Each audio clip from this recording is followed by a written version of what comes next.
So you're having the kind of month where you have few monies but many emotional voids to fill. What do? Well, you buy 2 cheap pistols, naturally.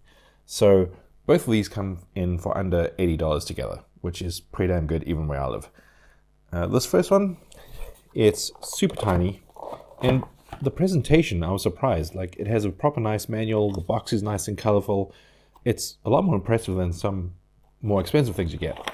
Anywho, so this one is as cheap as chips. It's functional. To load it, you actually load the BBs into the body of the gun, seeing as it's so tiny. I thought that was kind of cool. It's mostly ambidextrous, except for the fact that the little hoop sticks out quite a bit here and digs into your palm a little bit. Anywho, we'll see how this shoots. Now, this one, the blow air pistol, when it arrived, it was actually greasier than the hair of the dude in the Airgun video. So I've tried cleaning it up a little bit, but it's still kind of shiny and icky.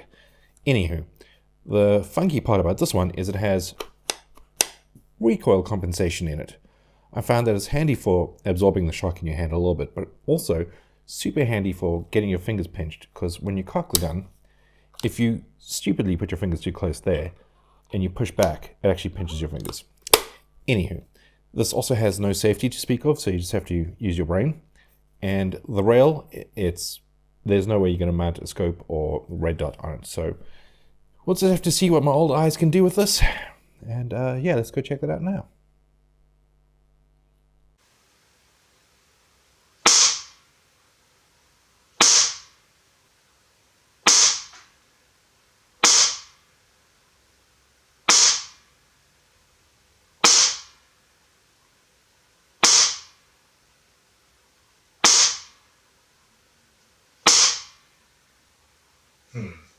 My sights have gotten funny, and I think I've gone funny, but here's a 10th shot anyway.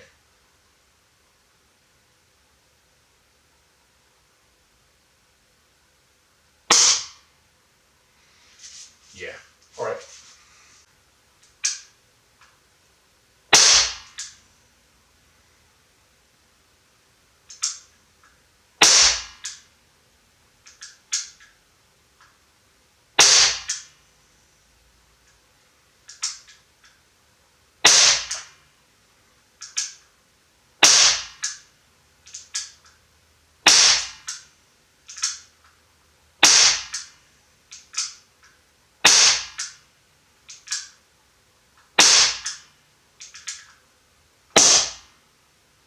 Alrighty, so 10 shots through each gun from 6 meters away. The group on this one is about 71 millimeters, or roughly 2 inches, and the group on this one is about 45 millimeters, like inch and a half. The noise levels on the blow are about 99 decibels, and on the Borner it's about 111 decibels. Now, you can get quite nice groups if you keep your finger in the same place on the trigger. It's pretty difficult to manage because, of course, you have to cock it in between, so getting the position right is tricksy. But the trigger is very smooth, not that heavy, but I just haven't quite got it right yet. The recoil compensation works really well once you get used to it, yeah. As for the Borner, the trigger, it creeps a little. The whole thing starts to make a creaking sound. Then you hear the BB get loaded, and then there's more creaking and more creep, and then it just goes off. Yeah, I mean, what do you expect? Now, the first group, when I was shooting this, I actually got a BB stuck in the barrel. So I filmed some random Blair Witch style footage of me taking this apart and fixing it. Let's just check that out quick.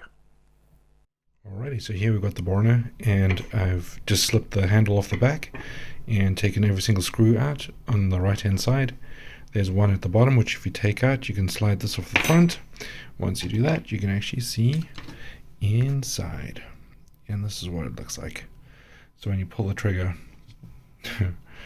dodgy, if you pull the trigger, it moves the barrel forward so that a BB can get in place between the gas and there, and then when it goes back, it hits the valve and the BB goes flying out the front. And the good news is you can kind of just tilt the CO2 canister holder out of the way, and then there's just this tiny little metal bit which also just comes off freely. So you can leave everything else in place, and now you can get from one side of the barrel to the other, and I can see the BB stuck on this side. So I'm just going to try run this through and try push it out. So once I got the BB out of the barrel on this, it's been working fine since, and I switched to new BBs, which is obviously happy about. Conclusion time. I mean, these are cheap. They act like a cheap pistol, and they're absolutely super fun. The recoil compensation is nice on such a cheap gun. I get a feeling I'll actually get a lot more accurate with this over time. But this, I mean, this is tiny. It's fun. You can just rapid fire if you're not trying to be accurate. It's also fun in its own way. So yeah, it's a lot of fun for not a lot of money. Alrighty, stay safe. Bye.